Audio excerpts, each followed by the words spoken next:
Assalamualaikum semua anak murid teacher. Okey, jadi hari ni kita akan belajar satu tajuk baru iaitu kemahiran manipulatif. Macam yang kita dah belajar minggu lepas, kemahiran saintifik ni dia terbahagi kepada dua. Kemahiran proses sains dan juga kemahiran manipulatif. Macam yang kita dah belajar minggu lepas, kemahiran proses sains ni ada 12 kemahiran. Tapi untuk tahun 3 kita cuma belajar 6 iaitu kemahiran memerhati, yang kedua mengelas, ketiga mengukur dan menggunakan nombor, membuat inferen, kelima meramal dan kemahiran terakhir berkomunikasi. Jadi, kembali pada tajuk hari ini, kita akan mengenal apa itu kemahiran manipulatif. Okey, untuk pengetahuan anak-anak murid teacher, kemahiran manipulatif ni ada 5 perkara utama yang perlu kita tahu, faham dan ingat. Kemahiran manipulatif ni adalah kemahiran yang menggunakan kemahiran psikomotor. Apa maksud psikomotor ni sebenarnya? Okey, psikomotor dekat sini kemahiran yang melibatkan aktiviti fizikal ataupun apa-apa pergerakan apabila kita melakukan eksperimen sains. Jadi kemahiran manipulatif ni lah yang kita kena amalkan apabila kita melaksanakan aktiviti-aktiviti yang melibatkan eksperimen dalam sains. Jadi, untuk bagi betul-betul faham, jom teacher terangkan satu-satu apa kemahiran manipulatif yang awak semua kena buat nanti. Yang pertama, mestilah menggunakan dan mengendalikan peralatan dan bahan sains dengan betul. Kenapa kita kena guna dan kendalikan peralatan sains dan bahan sains ni dengan betul?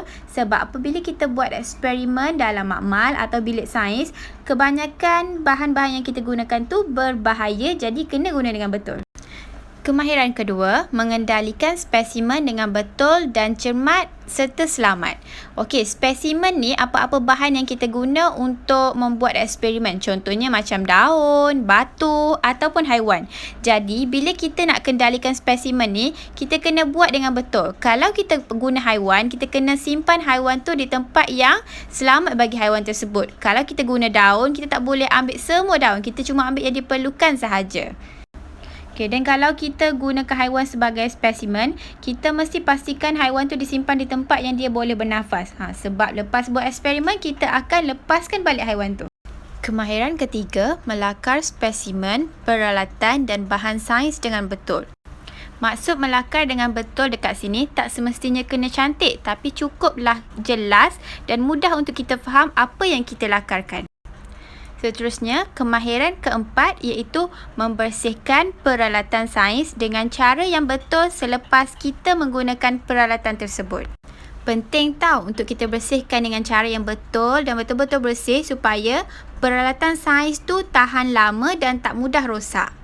Kemahiran kelima, menyimpan peralatan dan bahan sains dengan betul dan selamat supaya alatan yang kita simpan tu mudah nak dicari bila kita nak guna lain kali.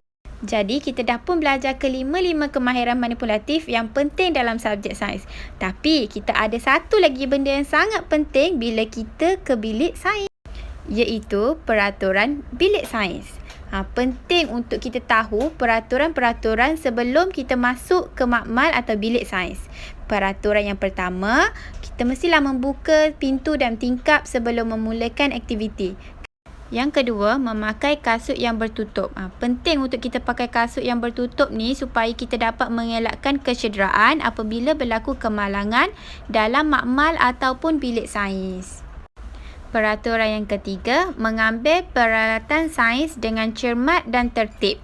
Cuba bayangkan kalau kita berebut-rebut waktu nak ambil peralatan sains yang ada cairan-cairan berbahaya seperti asid ataupun termometer yang ada merkuri. Kalau benda-benda tu pecah, dia boleh mencederakan bahagian mana-mana badan yang terkena. Jadi, perlu kita ambil peralatan sains dengan cermat dan tertib supaya kita dapat elakkan kemalangan yang mungkin boleh berlaku. Seterusnya, menjaga kelengkapan dan peralatan bilik sains. Contohnya dalam gambar tu tunjuk, murid tu conteng-conteng meja sains. Tak boleh. Macam mana kita nak orang jaga barang kita dengan baik, sama juga kita kena amalkan pada barang orang lain. Apatah lagi, hak-hak kerajaan yang kita kongsikan macam meja makmal. Yang terakhir, apabila kita nak keluar makmal atau bilik sains, kita tutup semua suis kipas dan lampu dalam bilik tersebut supaya kita dapat mengelakkan daripada berlaku pembaziran elektrik dan sebagainya. Jadi, bila kita kembali ke sekolah nanti, teacher harap anak-anak murid teacher dapat amalkan apa yang teacher kongsikan pada hari ini. Okey, terima kasih. Jumpa lagi. Bye.